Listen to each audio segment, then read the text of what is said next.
Alrighty, a lot to cover. See if we can do it semi-efficiently. So we started the day in Seattle, and the real worry was just getting the heck out of Seattle. And we were a little worried about it.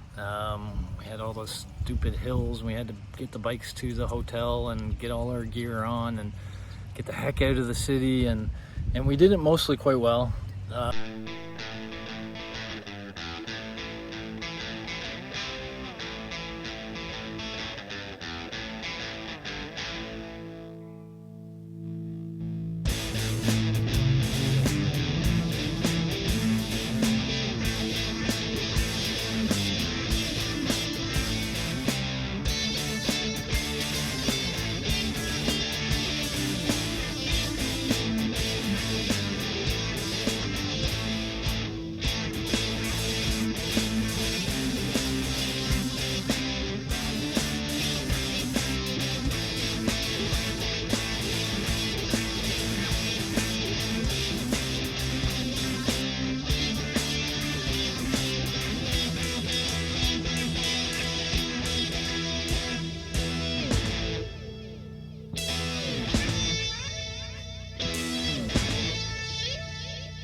We made one wrong turn, so we were going south when we wanted to go north, and I went ahead of Sue and pulled over because I just wanted to talk it through and make sure, you know, we agreed on what we were doing. There wasn't confusion. And when I pulled over, Sue pulled over as well. She pulled a little more over to the softer shoulder. And well, it didn't look soft. Yeah, she didn't put her bike on the soft shoulder. I don't know for sure what happened to you, There's but a lot of gravel there. your foot probably slipped, right? My foot slipped on the Yeah, gravel. so when she put her foot down, that's the other thing to think about. You know, there's the tires of the motorcycle. You want those on asphalt, but you also want to be able to put your foot on asphalt. I gotta check the tread on my boots. Yeah. Really... If you don't, your foot can slide. That can make your balance go, which it did for her, to the right, and then you're holding onto the bike, so often you pull the bike over with you, and that's what happened. So she's now winning 2-1 on the drop bike front. It was no big deal. Well, assuming you feel good, it was no big deal. I'm fine. Got the bike back up, talked through stuff, turned around, got going the right direction. And so then we just kind of boogied. We had some highways to figure out along the way, but we did all that and ended up at a gas station and was feeling really good at that point in time because we gassed up. We got a bit of American money that we've been wanting to get. We were out of Seattle. We were on just about on the 2 east, which is what we were going for. And so everything was good. Which a lot of people have recommended to Yeah, us. people have recommended, and it's probably going to be a road we'll be on a lot, although stay tuned for the end of the story to see what was going on. But yeah, so then we rode through, started on 2 and went through beautiful mountains, just beautiful mountains, up to Stevens Pass. Stevens Pass. Which I was looking at the altitude, and it was about 1,300 meters high, which is almost as high as Lake Louise. It was about 1,500 meters. So it was very different, but we went very, very, very high, and then we went down all these curves, and it was just beautiful, scenic, gorgeous.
very arid area after a while.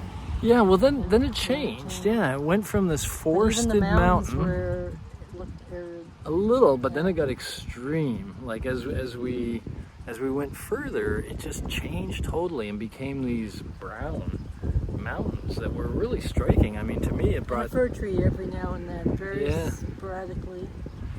I don't know if this is an accurate memory of mine or not, but to me it felt like Cyprus, my vague memory of Cyprus when I was there as a child. Now, Cyprus is very arid. So yeah, it was like brown mountains, but then in all the, I guess it's like the Okanagan, but south, in all the flat areas, there was orchards and green and there were fruits that they were selling. It was obviously one of the places claimed to be the apple capital of the world, stuff like that. So it was very agricultural, and it was this mix of these brown mountains that were really beautiful, and the agricultural. I didn't get enough of that on my GoPro because it's getting hot, which is another story, and we now realize that's going to be a problem. When the GoPros get hot, they don't work. And so at one point I went by Sue and pulled over so I could take a few photos and a quick little video because I was so struck by all this brown mountains all around us.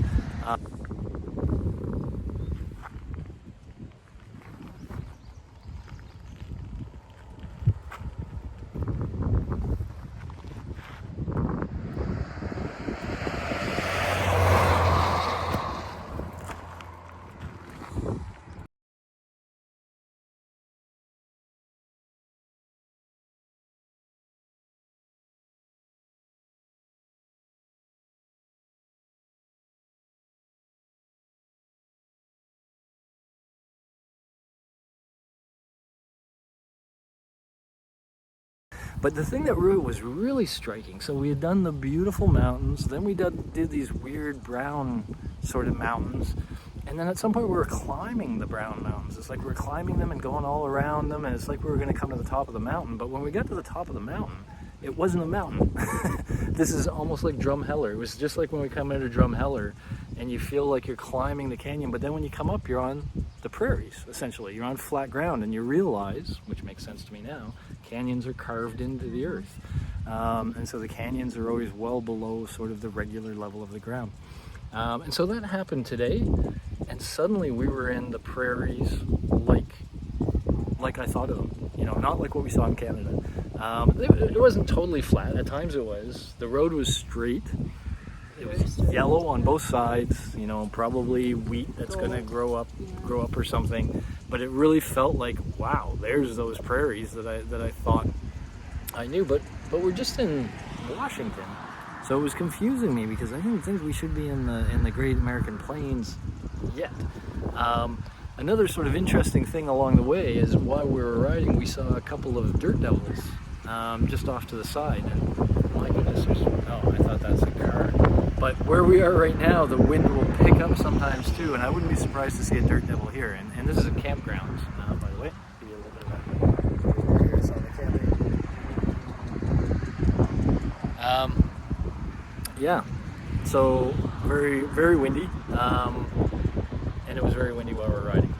Okay, so that was the sort of ride part of the story. Now, at some point, and again, shortly after we stopped and launched, I just noticed, and it just makes you feel sick. When I was shifting gears, it felt clunky. It didn't feel like smooth shifts. And you just know, when it's not right, you just know the bike is not right. And I didn't have my finger quite on what was wrong with it, but I decided I would just try to stay in a gear. And the good news was it was pretty flat, it was pretty straight, and we were going pretty much the same speed the whole time. So I was in fourth gear, and I just tried to stay in fourth gear. And we rode for quite a long way, which I really wanted to do because there was nothing in that area. There were occasional cars, but there was nothing. I would not want it. And it was hot. It's at 30 plus, so I would have not wanted to get stuck on the side of the road there. It would have made the One West Highway look good as a place to get stuck in. So I just wanted to make it here. Now, where's here? This is a place called Coulee City Campground. So Coulee City was the next city we could come to, and we were already planning on stopping here. So as we pulled in, I could tell clearly now that we that I was trying to stop, that I had no clutch. If I'm in first gear, even if I have the clutch all the way in, the bike will roll forward. The brakes are strong enough that I can apply my right front brake and it won't move, but it wants to move. It's trying to move. It's just the brakes holding it back. So that's where we're at. I now have no clutch, and we're in this Coulee city place somewhere in Washington. Now, it turns out, and I'm going to be learning more about this, I've done this before, I can't remember, I think I broke my clutch lever. You can ride without a clutch, and if you know what you're doing, you can kind of do okay without a clutch. And we called ahead, there's a city not far from here, Spokane, Washington, that has a Ducati dealer, sort of. They've done Ducatis for a couple of years, and they're about 100 miles away, 120k, something like that. But tomorrow's July 4th. Nothing's open July 4th. I don't know how we get these things. And so one plan we're throwing around, I called them, I talked to them for a bit. It's complicated. It really makes me think. Before we started all this, we said maybe we should trade our Ducatis in for something like a Honda or a BMW, something there's more of than Ducatis. I kind of wish we had, because we're spending so much time on service. Well, we did your brakes. We did. One was yours. That was pretty quick. Yeah, mine seemed to take for. We happened to get Suze right to a good Ducati dealer, and it was brakes, and I think brakes are generic. I think clutches are generic. I think, but the Ducati person said, well, not if you need the actual clutch assembly. That's a Ducati part. By the way, we don't have them. It takes 5 days to even talk to Ducati Italy, and then it takes another 5 days. Anyway, it was. But she said Seattle might have them. Now, there's no way we're riding back to Seattle. We escaped Seattle. We're not going back. But we may have to call them and get them to send the part to Spokane. So anyway, this is where we are in the problem space, trying to figure things out. Sitting in a campground. That's it. So, very interesting day of riding. Didn't end well. But maybe I'll just ride a few days with the clutch the way it is. That's another possibility. Well, is we've got to just go somewhere tomorrow regardless. So yeah, we're at least going to go towards go. Spokane. And then if everything feels okay, if it feels like I can ride it, then maybe we'll go past Spokane. We'll look for where a dealer is a little further down the road that we can hit on the 5th, and yeah. Never know.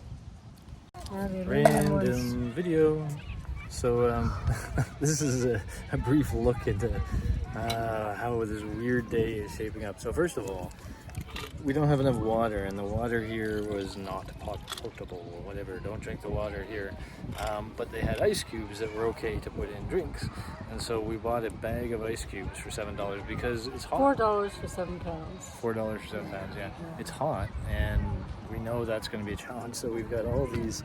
Every container we have has like ice. And we're filling up our water bottles with it for tomorrow. So we're melting all the ice in bottles so we can fill up our water bottles so we can stay hydrated.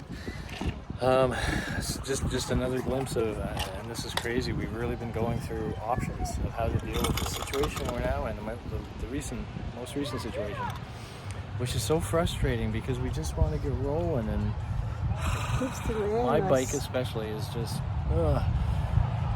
so here's the range of, just so you know, here's the range of things we've considered. So one of them is we consider this Odyssey done. We completed. We're just trying to get our bikes home, and the most efficient way is to ride them home. And we'd like to do that.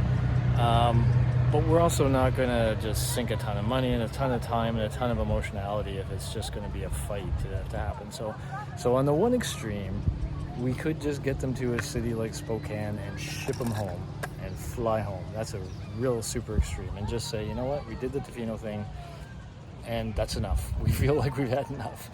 The other option is to try to get it fixed, and we have two options there. One is Spokane, and I'm waiting till Monday.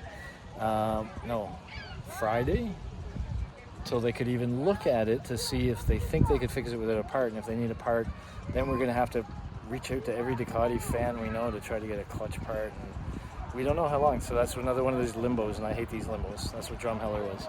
A third option we've looked at is to go to Chilliwack was. Or Chilliwack was, yeah. A third option is to go to Boise, Idaho, where there's a Ducati dealer. Now, I haven't talked to them at all, but if we called them and they said, we can help you when you get here, I'd have to ride their clutchless thing, which I've been learning about, by the way. Thank you, YouTube. And it seems doable, but not fun. Not really. And so a fourth option that we're probably leaning most heavily towards, but I don't know, is coming for a middle ground and just saying we want to go with things we're a little more comfortable with and try to have a little more safety and comfort as we get at home. And that option would be running up to Calgary, back to those guys we know, Chris and John, that fixed our bikes before and that we like, and then riding home through Canada, which we kind of know, we're a little more comfortable with. It's Canada.